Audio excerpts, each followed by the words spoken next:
Welcome to the Golf Fitness Bomb Squad podcast with Chris Finn, a production of P4S Golf. Welcome to the Golf Fitness Bomb Squad. My name's Chris Finn. I'm your host, and I'm here today with the Director of Junior Performance here at P4S Golf, Mr. Owen Martin. It's a pleasure to have you. It's your first podcast. It is, yeah. It's good. With the crew here. Yep. He's a little nervous, ladies and gentlemen, so just bear with him. I probably will razz him a little bit as we go today. But you guys are all in for a treat because we actually haven't really dived into junior training much on the podcast. Part of it is I've been trying to wait till he's free. And Owen comes from a pretty interesting background in terms of when we think of a golf fitness coach. I think traditionally you don't think of Owen.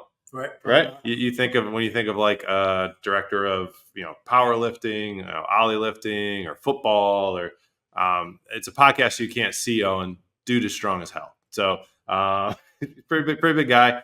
But I think the cool thing, the reason why I'm excited to have Owen on today and why I'm excited to have him at P4S is his brain is probably bigger than his biceps, which is not saying anything bad about his biceps. He's a smart dude. So Owen, welcome to the show. Yep. And excited to have you here, man. Yep. I guess I wanted to start. You've been training a lot of kids. Trained from 8 years old to 18 or 18, and you even have some pros, college kids. What do you think? Especially not coming from the golf world. We brought you in. It was like, I need a strength coach who knows his stuff, and we'll figure out the golf stuff, right? Mm-hmm. Well, you've done that. Like, coming into this world from the powerlifting world and the strength conditioning world and other team sport worlds you've come from, what's been the biggest difference that you've seen? Well, I think there's some like differences in training, obviously, where in powerlifting you're not so much worried about like rate of force. You just need to be able to produce a lot of force, but it doesn't have to necessarily be quick, right? There's guys that have squatted 1,000 pounds that it took them a whole 6 seconds to complete the lift, where in golf, it happens. Can you imagine taking 6 seconds to complete a golf swing? Right. It wouldn't go very well, right? It probably wouldn't go very far. No. So where in golf, obviously, you got to do things very quickly. You have to produce a lot of force, same as powerlifting, but you have to do it very, very quickly or it just doesn't work, right? So there's a difference there, but there's also a lot of overlap. And since being here, I've learned stuff that I've applied and talked to my coach about that I've, put in my own training. Mm-hmm. And then there's also tons of stuff that I use in my training and stuff that I've learned from my coach that I apply to, stuff that I give to kids in class. So what would you say is like when a kid comes in first time off the street, mm-hmm. a golfer, and they walk in, like, what is the single biggest misconception that the kid that you've seen has? Mm-hmm. What I'm actually most excited to hear is, what's the biggest misconception the parents have? Yeah, because that's obviously an interesting dynamic in the juniors. It's not just the kid; it's also their parents.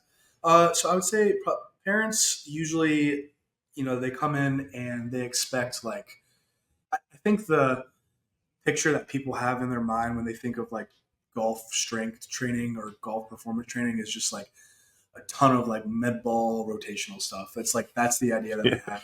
I literally was just talking about that in a podcast. It's like, it's stupid. Don't do it. Yeah. That's, I get, you rotate in golf, so it makes sense. And I understand why people think that. Yeah. We do rotational things in class, but we're not worried about rotating here, right? We're worried about using the ground. I literally had there's a guy at the gym this morning. He was probably early 60s, and he's taking a Dynamax ball. He's like rotating up, like holding it for like 2 seconds. This guy at the gym that I was at this morning working out. Okay. And then he like comes through slow and like follows through. And it took every ounce of restraint in me not to like walk over and be like, dude, what do you think you're accomplishing here? Right. You don't want to be that guy that like comes up and gives unsolicited advice, but being someone that is very knowledgeable, you also want to help. Yeah. So I totally understand that. I see lots of really silly things. All right, so rotational things is one of the biggest. That's what they think. And so in reality, what we want to do, or what we want to have kids do, is just learn how to use their body in like very simple planes of motion, ranges of motion, just like very basic movements. So what's interesting is that a lot of times when kids come in, like an example would be like kids that we have have come in that are like 10 years old, right? They're usually very good golfers. They've been taking lessons since they could walk. And they have better swings, like fundamentally, technically, than adults. Right. So they can already rotate well. They're usually really young and don't have any injuries, so they're mobile already as well. They can swing the golf club very efficiently. But what they need to learn how to do is use their quads, right? They need to be able to push into the floor like very aggressively and violently. They need to be able to push, right? They have to get just a stronger upper body. And then in turn, when they get bigger, stronger muscles, they kind of build this base, right? Like if you view training as a pyramid and the tip of the pyramid is club head speed, the bottom of that pyramid is hypertrophy work and just getting stronger. No, let's just start, in case anyone doesn't know, what is hypertrophy? Hypertrophy is just the getting bigger muscles, simply put, right? If your muscles get bigger, they are not inherently stronger, but they have the opportunity to become stronger. So very simply put, pyramid would be like hypertrophy, get bigger muscles, then get stronger muscles. So weight kind of goes up, reps go down. You teach your body to produce a lot of force. And then the tip of that pyramid would be to teach your body how to produce that force very, very quickly. Right. So that's what kids need to learn how to do. And a lot of times they don't even have to go. This is kind of what makes kids, or what can make kids training easy, is that a lot of times they don't even have to worry about that top part. If they just get stronger, a lot of times they get faster because they're already so technically proficient. 100%. So I have my oldest is 10 years old, my oldest son.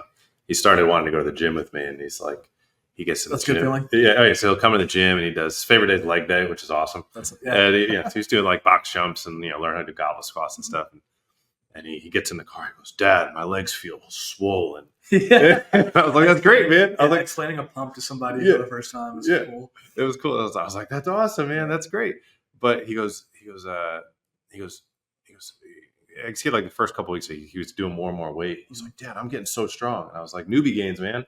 So we get in the car probably after week 3 or 4 or something, right? And he goes, "So Dad, how much longer till I stop getting newbie gains? I get like real gains." I was like, "Dude, you got like months." You have a long time, so enjoy them while they last. Exactly. Once they're gone, they're gone. Exactly. So now, what's the biggest misconception? What would be like one other big misconception coming in that parents or kids have? Well, I think if a parent comes and watches class and they see, the exercises that we're doing, a lot of times they'll ask like, "Oh, like how does this help with golf?" And so you have to explain, like, if they're I'm trying to think of like a specific question I've had. I don't know. I think the biggest one just is that rotational one.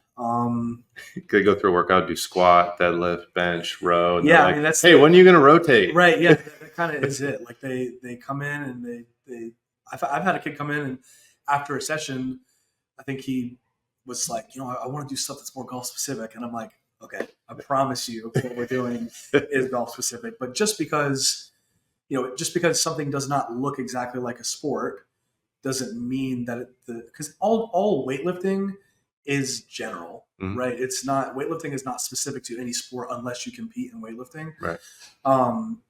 So, we do rotational stuff, but being able to jump higher, being able to push further, those are the things that are going to actually help them. Based on the research that we've done, we've seen that those are the two biggest predictors. If your push gets better and your jump is higher, then you can usually swing faster, right? Which parents obviously don't know that, and kids don't know that either. So it's not intuitive either, right? No, I did not know that when I first got here. So yeah. So what, when a parent comes in or kids come in and they start to train and they buy in, they're doing everything that you're asking them to do, what are some of the like big changes that you see initially that, like, basically if somebody's listening, and whether it's whether you're a junior listening or you're a parent of a junior, what are some things that they should look for and should like expect to see in the first month, 2 months that they're come here to train? Here, someone in Australia right now, like, I think one of the big goals is there's so much bad information out there. What is the right stuff to? Obviously, they're going to be looking that they're not just doing rotary stuff. They're actually using some weights, that they're doing squats and deadlifts and benches or presses. But what should they start to see like in their kids, or what should the kid listening right now? What should they feel like? Like, how should they feel like their program progress, their body progress? Does their club SP go up in a year? Like what sort of changes should they see? As far as like timeline, I've seen kids, like the really young kids that come in that are like 8 to 10, maybe even like 12 years old. They come in and maybe they come in halfway through the semester. So they come on like week 6, so they've got like 7 weeks left. Or actually until they test, they only have about 5 or 6 weeks left. And their club head speed will have gone up like 3 miles an hour. That's wild. Or good to be young. Yeah. And sometimes even more than that. Just because, I think it's a multifaceted thing where it's like, obviously when you're that young and you're that new to weightlifting, you can get stronger and produce a lot more force in that small amount of time.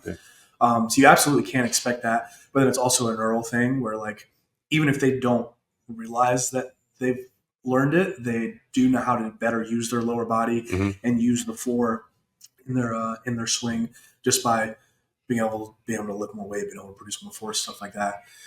So I think you absolutely can expect to, after even just several weeks, feel like you can, swing faster, lift more, etc., and with less effort.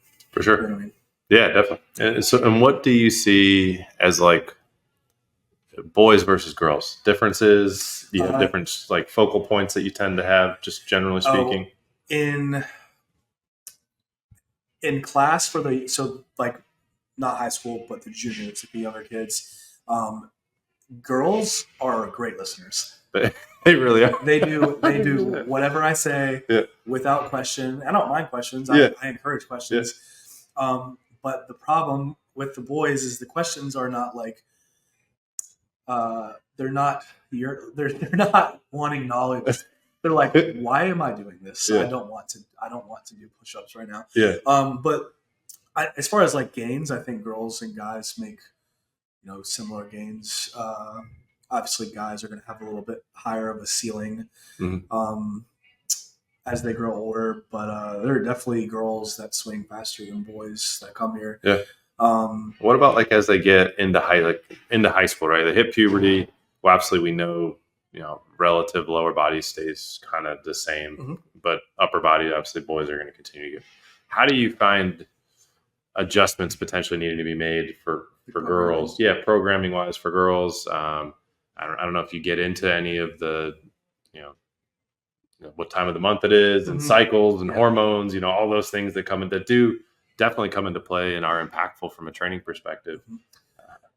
So in class, I asked you like 6 questions. Right. Yeah, so pick one. I'll kind of go through. So as far as like a hormonal thing in class, I definitely don't really take that into account just because it is just a general program for everyone. What I do for both class and one-on-ones is I leave, at least for like the kids that are a little bit more experienced, I don't program like 3x5 at this weight.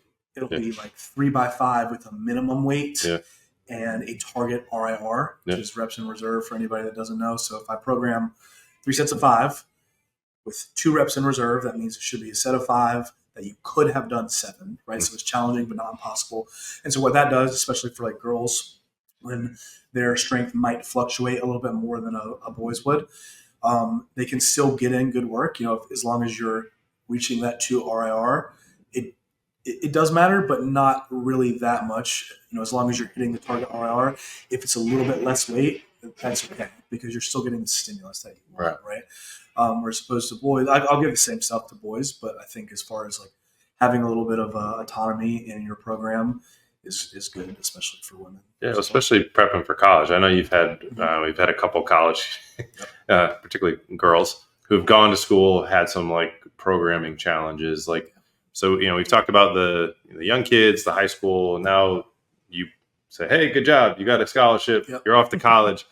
What are some of the transition points, difficulties that you see kind of in that arena as the kids age up into that level? Yeah, well, so, you always kind of run into problems with, or it seems this way, that when, you coach someone and they see a lot of progress and then they're handed off to another coach. But like here, it's like, if one of our coaches were to leave and then they have all these clients, they can hand them off to someone who like they know that they're in good hands. Mhm. Whereas when they go to college, they have very little, if any at all. The new intern. Right. Yeah.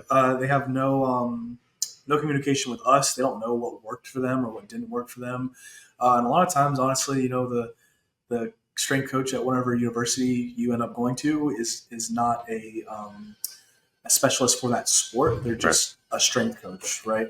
It doesn't mean they don't know what they're talking about, but they just might not have as much experience as we do. So, example recently would be that, like, we have a girl who's in her off season, and like I talked about the RIR thing, she's given like sets and reps with no weight, no guidance as far as like how challenging the set should be, especially in an off season. We know that you need to be training relatively close to failure if you want to grow muscle, which is important so that in the in season, you can maintain what you've built, right? If you don't build, you're not going to get any faster. I'm starting to ramble, but so how did you, I guess, so when you get that situation where you have a girl who's trained with you for years, made huge gains, this particular girl's on a full ride, golf scholarship, had a rough fall semester in the golf program. Now you get this program, like what's the guidance that you're giving her? Because I feel like the guidance you're giving her is applicable to pretty much any collegiate golf athlete listening or their parent right now. Yeah. So when I talked to her, one thing I wanted to do was, explain why the things that are happening to her are happening. Because, she was like freaking out a little bit. Like, why am I losing? Why am I not getting better? Why am I getting worse? So what was she seeing? What'd she see? What'd she get worse in? Well, her club head speed, she said, went down like almost 10 miles an hour. Holy cow. Yeah, which is obviously quite a bit. That's the opposite direction we want to go, ladies and gentlemen. and by quite a bit, right? Especially at her level, it's like we talked about the really young kids, they can get, 3 to 5 miles an hour in just a little bit of time. Yeah. The more advanced you get, obviously that becomes much more challenging. Yeah. So to lose that amount of club head speed is very 30 yards. Right. Yeah. That's very discouraging. Yeah. But so I explained to her, why that may be happening or why it's likely that it's happening. Yeah. And then we just kind of talked about stuff that she can do to fix that. Some of it is on her, like a little bit. She's lost weight. She needs to make sure that she's eating and like supporting the stuff that she's doing in the gym. You have to fuel your body, of course, right? But then some of it obviously is not her fault. It's programming and maybe a little bit of less guidance than she should be getting. So now I'm just going to be writing another day for her. That's going to be filling in the gaps for the stuff that she is not getting. Right, for sure. Apologize if you hear that in the background. We're having simulators installed. We're going to pause here. Wait till that.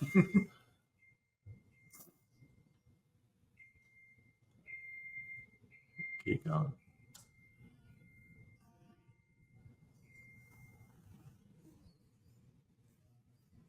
Think he's done? I'm sure it'll start again. I'm sure it will. All right. So when you add that third day, does that third day, like, is it like, are the other 2 days generally like missing a bunch of stuff? Are you focused on like, hey, I want to make sure that we hit these specific areas? Like, what are... So looking at what she has currently, she actually, like, the first time I looked at her program, I was kind of like, what is going on? What is this? Because it was missing a lot of stuff that we know is a predictor for club head speed. Right. It has changed since then, which is good. So there's less gaps for me to fill, and I can focus on, like, I would rather focus on a few things and put a lot of effort into that rather than having to put kind of spread effort. Yeah, for sure. So the programming has gotten better. So where did you, in this iteration for the spring, where did you put your focus for her? A lot of upper body push. She kind of struggled with that when she was here. That was something that she like kind of plateaued with. A lot of upper body push and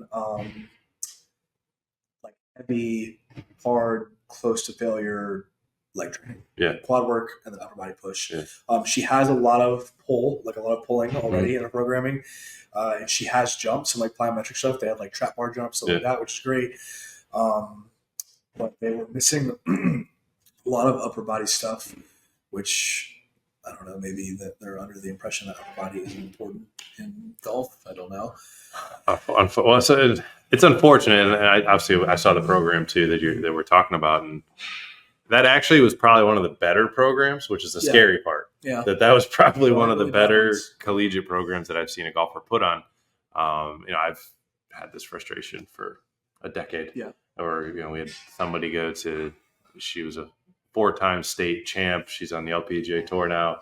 She went to a very high level Pac-10 university, and within 4 months came back, had lost like 50 pounds on her squat. She'd lost 5 miles an hour. It was like the same exact story. Yeah. And it was like, well, what are they doing? It's like, oh, we do some dumbbells every now and then. And this is a girl who, when she left, was squatting, close to 1.5 body weight. Yeah. Like strong. Yeah. But just into thin air. And what's kind of crazy to me is that you keep seeing it. So it's almost like, are they not seeing it? Like, how are they going back to school? Clearly weaker, smaller, less powerful, can't swing as fast. And they're just like, well, whatever we're doing, it's working. Yeah. Because it's not, right? No. So I don't know how, like, when we program and we test, if none of the if only 25% of the juniors get better, I'm gonna be a little bit embarrassed. But I'm also gonna be like, whatever I'm doing, it's not working, and I need to pull from other people and figure out how we can get them better. I don't know. It just seems kind of crazy to me. Yeah, it's unfortunately been going on for a long time, and I think there's a couple issues, I think, systemically in the collegiate system. And number one is that A, golf doesn't make any money. So B, that then dictates the type of strength coach that program gets, which is generally the intern, or it's like the last team out of the pot that a coach gets added on. But then also you have a very clear delineation between strength and conditioning and then the golf side. So there's no strength coaches looking at their club head speed, no strength coaches looking at the golf specific side of things. So there's generally a big disconnect there. And then unfortunately you also have a lot of golf collegiate coaches who think they are the fitness people. So you run into that as well. We're like, oh, golfers just need to stretch because that's what I did in 1970. Right. And you're like, I don't know about that. I think, there's issues. I think particularly is when we get to college. I think that's the cool thing of, if you are listening to this, you are a parent of a junior, you're a junior golfer, like get involved early, like 10, 11, 12 years old.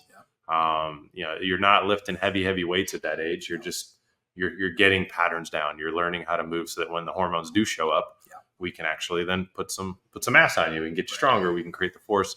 And I think that's probably one of the biggest misconceptions. I hear it less now, but definitely 10 years ago when I was starting this, like, oh, I don't want to stunt my kid's growth. Like, no, that's so far from the truth. And you still see that. It's actually, I think, most people know like how many or how much like misinformation there is just in fitness in general, whether it's training for athletes or bodybuilding or powerlifting or whatever. But yeah, you still see like a really impressive video of like a really young kid lifting weights, and the comments are like, he's not gonna be grow 5 feet tall. It's like that's not true. Not true at all. So, well, cool. Any other last parting words of wisdom for if you could give one word to a kid listening right now, like who's like never done anything in a gym, or maybe they're doing something in a gym, like to get them make sure they're on the right path. I'll maybe just like a couple things that are really important for juniors in general. I would say the biggest thing for, this kind of goes for anybody, but I'd say especially kids, because adults know how to do things that they don't want to do. Mm-hmm. A lot of times kids don't. So learning how to like buy into whatever you're doing. Buy-in is huge for kids. An example of this would be like when I have kids in class and I have them do broad jumps one at a time, and I tell them to go as far as they can. And then I have them go all at the same time, mark their jump, and then go again. So just getting them to compete with each other, they jump like a foot further, right? So just like finding ways to make things fun is going to go a long way, because if you like it, then you're going to put a lot of effort into it, and you're never going to have a perfect program. But if you put in a lot of effort into a decent program, you're going to get really good results 100%. More often than not. So effort is probably the biggest thing, probably more important than anything else. Cool. Well, appreciate you having on here. There's a lot more to talk about in the junior world, so we'll definitely be having you on again. But thank you everybody for hanging out with us. Listen, hopefully Owen was able to diffuse a few myths out there in the junior world for you, and we'll look forward to seeing you in the next episode.